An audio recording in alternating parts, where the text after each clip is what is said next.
आता निवेदन तुम्हाला द्यायचं आहे. आज नगराध्यक्षांच्या नेतृत्वाखाली सर्व नगरसेवक नगरसेविका या भेटीसाठी आलेले आहेत. शासनाने जो निर्देश दिला निळवंडे धरणाच्या पाईपलाईनमधून गुंजाळवाडी हद्दीतील नवीन कोर्टाला पाणी देण्याचा जो आदेश एकतर्फी आदेश जो शासनाने केलेला आहे त्याच्या विरोधात आज सर्व नगरसेवक नगराध्यक्षांच्या नेतृत्वाखाली या ठिकाणी आले. निवेदन वाचायचे परंतु शासनाने शहराचं जी सध्याची जी परिस्थिती ती कुठल्या प्रकारे लक्षात न घेता कलेक्टर साहेबांकडे मीटिंग झाली असता तिथे सुद्धा आम्ही त्यांना सांगितलं का आम्ही सध्या शहराला आम्ही पूर्ण दाबाने पाणी पुरवठा करू शकत नाही. ही सर्व कल्पना दिली. चर्चा होऊन सुद्धा एकतर्फी आमच्या संगमनेर शहरावर आणि नगर परिषदेवर एकतर्फी त्यांनी निर्देश दिलेले आहे. कुठल्याही प्रकारे आम्हाला विश्वासात न घेता नगरपालिकेशी चर्चा न करता त्यांनी हा निर्देश दिलेला आहे आणि हा निर्देश तातडीने तुम्ही शासनाला कळवून तातडीने हा रद्द करण्यात यावा अशी मागणी करण्यासाठी आज आम्ही सर्वजण नगराध्यक्षाच्या नेतृत्वाखाली या ठिकाणी आलेलो आहोत. मान्य उपविभागीय अधिकारी संगमनेर भाग संगमनेर मौजे गुंजाळवाडी तालुका संगमनेर येथील नवीन न्यायालय इमारत व न्यायिक अधिकारी निवासस्थानास पाणी पुरवठा न करण्याबाबत संदर्भ कक्ष अधिकारी नगर विकास विभाग मंत्रालय मुंबई यांच्याकडील क्रमांक MUM 2017 प्रत्र 1074 नवी 17 दिनांक 5/4/2017 रोजी हा निर्देश देण्यात आलेला आहे. उपरोक्त संदर्भीय विषयानुसार अनुसरून कळवण्यात येते की संगमनेर शहराचा पाणी पुरवठा पूर्णतः प्रवरा नदीच्या पाण्यावर अवलंबून होते. नदीच्या क्लोजर कालावधीत नदी पात्रात नफाच्या पाझर विहिरीद्वारे पाणी पुरवठा केला जात आहे.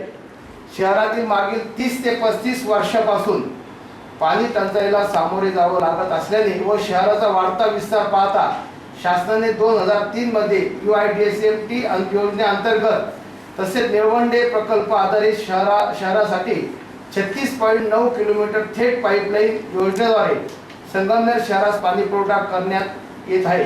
तथापि सदरील योजनेत बऱ्याच उणिवा असल्याने नगर परिषदेने योजना अद्याप हस्तांतरित केलेली नाही.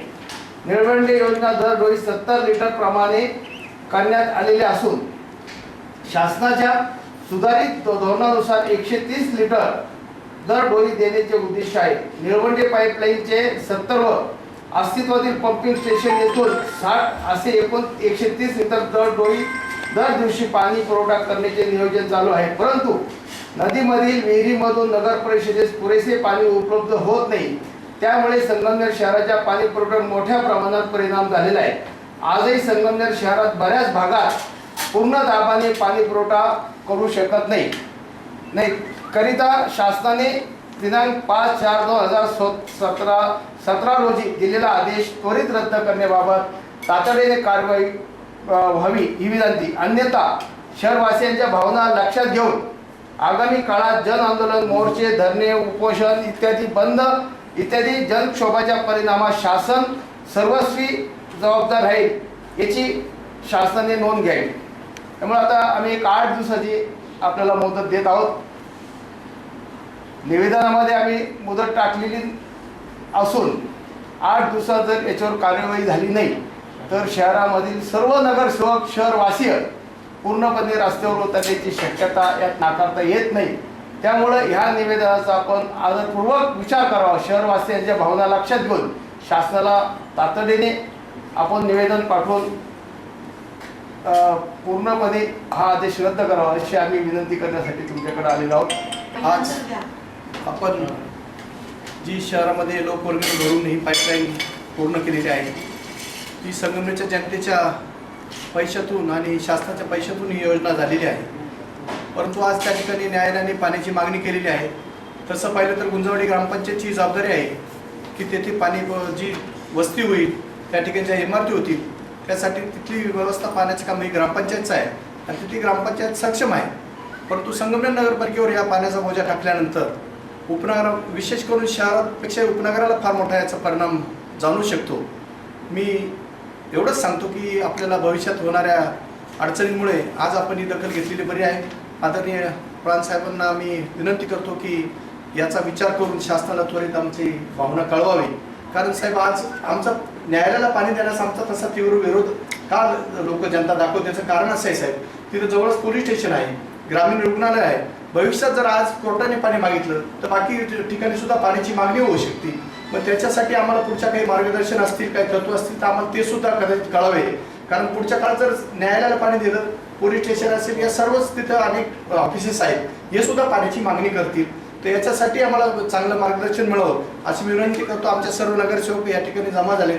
यांचं मागणं एकच आहे की कारण भविष्यात नगरसेवकाला वार्डमध्ये फिरणं सुद्धा अवघड होणार आहे, नगराध्यक्षाला खुर्चीवर बसणं सुद्धा अवघड होणार आहे. त्यामुळे आपण या आमच्या निवेदनाचा सहानुभूतीपूर्वक विचार करावा अशी मी आपल्याला विनंती करतो. संगमनेर शहराचा जवळजवळ 40-50 वर्षाचा जो पाणी प्रश्न होता तो आपल्या सर्वांचे मार्गदर्शक आणि महाराष्ट्र राज्याचे माजी महसूल मंत्री आमदार बाळासाहेब थोरात यांच्या नेतृत्वाखाली आणि आमदार डॉक्टर सुधीर तांबे यांच्या मार्गदर्शनाखाली हा मोठा प्रश्न निवर्णे धरणातनं डायरेक्ट ग्रॅव्हिटीने 39 किलोमीटरची पाईपलाईन आणून या ठिकाणी सोडवण्याचा प्रयत्न, खूप मोठा प्रयत्न आणि कठीण असा प्रयत्न झालेला आहे. आणि त्यामधनं शहराची वाढती लोकसंख्या, शहराची लोकसंख्या 65,000 आहे, तर ती लोकसंख्या 30,000 आहे.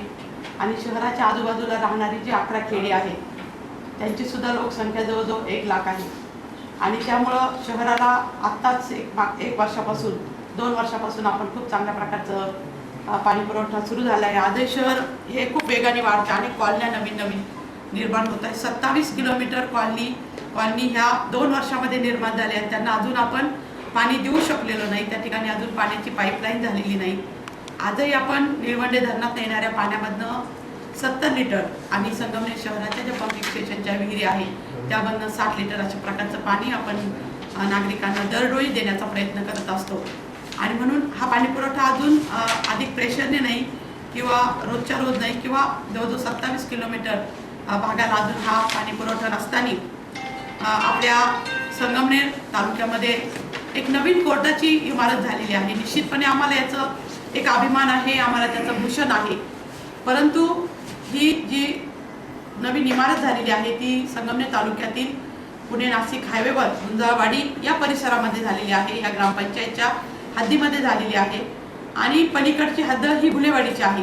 त्यामुळं ही जी इमारत झाली त्याला शासनाने मागणी केली की संगमनेर नगर परिषदेच्या पाणी पुरवठा योजनेमधनं पाणी देण्यात यावं. परंतु ही अशक्य अशी गोष्ट आहे.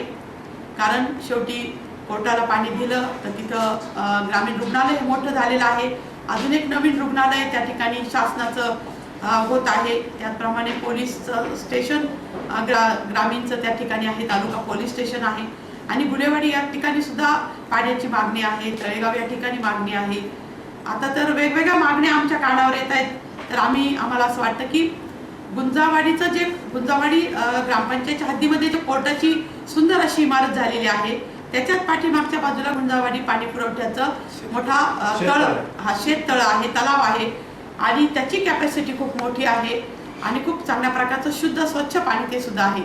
तर आम्ही शासनाला विनंती करू शकतो आणि विनंती करत आहे की आपण गुंजावाडी या हद्दीमध्ये आपलं कोर्ट आहे आणि म्हणून आपण गुंजावाडी ग्रामपंचायतमधनं पाणी द्यावं. जो निधी आपल्याला आलेला आहे 35 लाखाचा जो निधी आपल्याला आलेला आहे तो निधी आपण जर ग्रामपंचायतकडे वर्ग केला तर ते ताबडतोब आपल्याला पाणी देतील आणि जलशुद्धीकरण केंद्र सुद्धा त्या ठिकाणी उभं राहील आणि आपल्याला चांगल्या प्रकारचं कमी खर्चामध्ये, कारण शेवटी तिथं कुठलीही मोठी पाईपलाईन करावी लागणार नाही, अशा प्रकारचं पाणी पुरवठा त्या ठिकाणी होऊ शकतो. आणि म्हणून आमचे सर्व नगरसेवक बंधू, आमच्या सर्व नगरसेविका भगिनी आज या ठिकाणी आपण शासनाकडे निरोप द्यावा यासाठी आम्ही आपल्याला हे निवेदन देण्यासाठी आलेलो आहोत.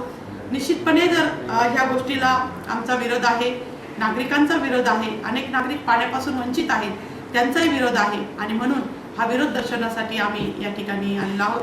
निवेदन आत्ताच आमचे पक्षप्रतोद विश्वास मुर्तडक, त्याचप्रमाणे माजी नगराध्यक्ष दिलीप भोपुंड आणि आमचे उपनगराध्यक्ष आणि सर्व माजी नगरसेवक बंधू भगिनी या ठिकाणी आम्ही घेऊन आलेलो आहोत. आपण ते स्वीकारावं. धन्यवाद.